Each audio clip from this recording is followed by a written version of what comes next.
Liverpool face another uphill battle, this time against the Italian giants Inter Milan, the joint leaders in Serie A, and I believe a top 4 or 5 team in the Champions League this season. They are a very good team, and Liverpool are in a very poor state. So I'm going to show you who I think Arne Slot should start as his starting 11 against Inter Milan away. And I'm going to say this, guys. This is the hotel version of All Red today because I'm traveling. But y'all have been doing a fantastic job of subscribing.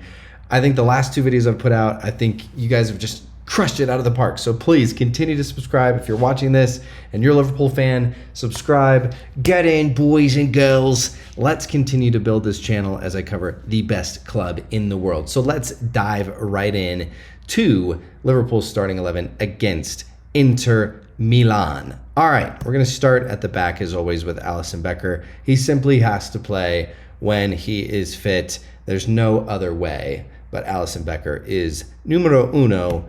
And then ahead of him, I think we're going to see the usual pairing of Van Dijk and Konate. Honestly, would not be heartbroken to see a Van Dijk-Gomez pairing, but Gomez was pretty poor last game, and I just don't know if we want to put that in the middle of the defense. So Van Dijk, Konate. I will say I'm not super opposed to Joe Gomez on the right, so I'm going to slot him in there, and I could see him maybe doing a 60 to 70 minute shift with Connor Bradley coming in later in the match. But that right side of the defense it's been rough. It was wide open against Leeds. There was so much space in the 18-yard box. It was just incredible. So I don't know. Maybe we go for size. We put Van Dijk, Konate, Gomez in there. That's a decent amount of size. And maybe we just hope that the rest of our team can track back and maybe do something of value there. So Van Dijk, Konate, Gomez. I'm going to start Kirkez as well because there's no Gakpo this game. And I think Kirkez could actually... he could have a breakout game without Gakpo on the left. And I'm going to explain that in a little bit. But I think Kirkez could do something here. Against Italian opposition, I think he could, if he's able to be freed up to make those runs, those overlapping runs, Kirkez could be a very dangerous player in this game for Liverpool. And I'm gonna, maybe this is a little bit of a surprise for y'all, but I'm gonna start Curtis Jones. I'm gonna start Curtis Jones in this double pivot with Ryan Gravenberch, and I think I'd like to see what Jones can do. I think he's the type of player who can come in like this and maybe just give Liverpool something different in the midfield. Maybe he can give Liverpool just a little spark. You know, he's very good in possession. He's very technically gifted. He's been known to score a goal or two, and I think he could give us a little bit of control. And we know that he can have some defensive tendencies when it's needed. I mean, he's filled in at right back, and I think, you know, he could probably put in a decent shift.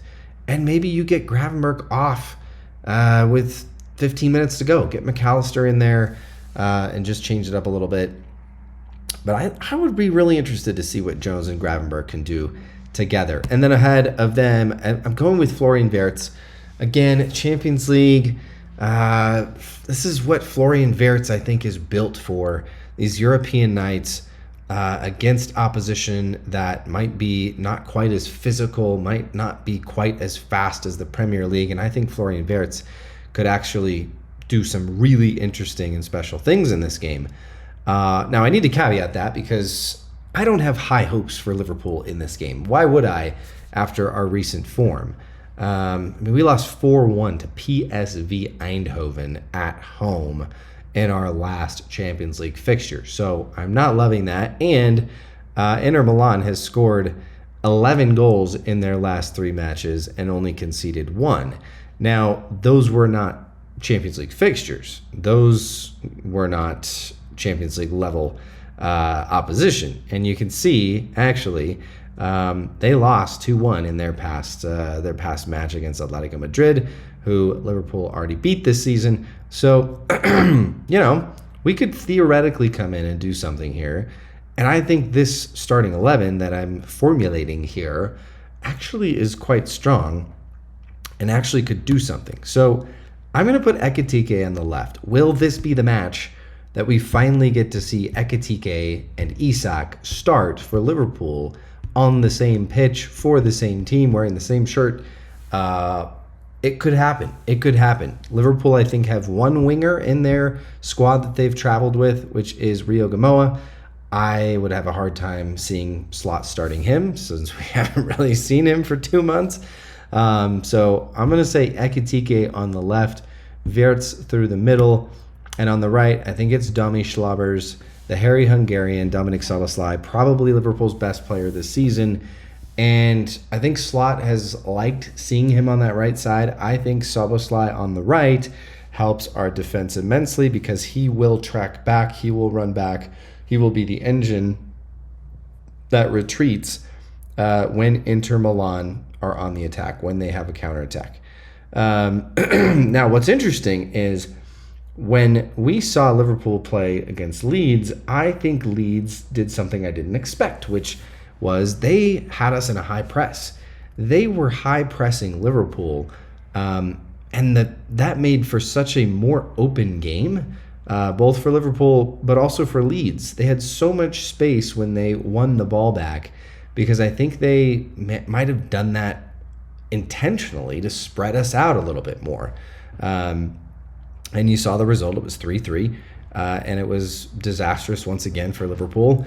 And so I'm curious to see if Inter Milan have the tactic of a high press, employing a high press against Liverpool, similar to maybe what PSG did to us last season when we played at PSG. They had us in a high press for 90 plus minutes, and it was fantastic for PSG. They had so much of the ball in their attacking third. We looked awful. We couldn't string two passes together. But then you saw Liverpool just hit him on the nose one time, and we got lucky a little bit, and we pull out a 1-0 win. So when you throw in Alexander Isak into this, on paper, this is a fantastic side. It's just incredible side. I mean, just immense amount of talent in there. And I got to be honest, when I look at this team, defense is suspect, but midfield into attack, probably that attack is what gets me the most excited. Ekitike, Isak, Wirtz, Szoboszlai, those four, can they do something special? Can we see something different from Liverpool in attack? I think it's going to be interesting.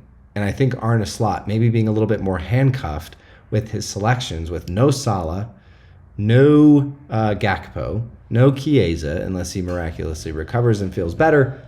I think Liverpool might get a lookout like this, and I think it could be really interesting.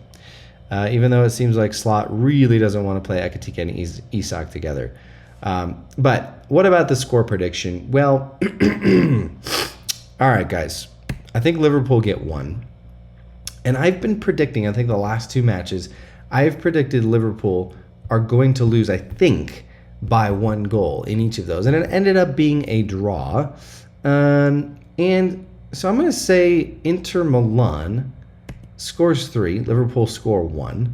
And my rationale here, guys, is I think it's going to have an opposite effect. Perhaps, maybe Liverpool, by me predicting a 3-1 loss, they'll actually come through with maybe a 2-1 victory. Now, that's ridiculous, and it's insane, and it's stupid. But at this point, I got to figure out something, okay? I'm grasping at straws here. But as always, I'd love to know what you think. Get your comments in below. And as always, y'all, up the Reds.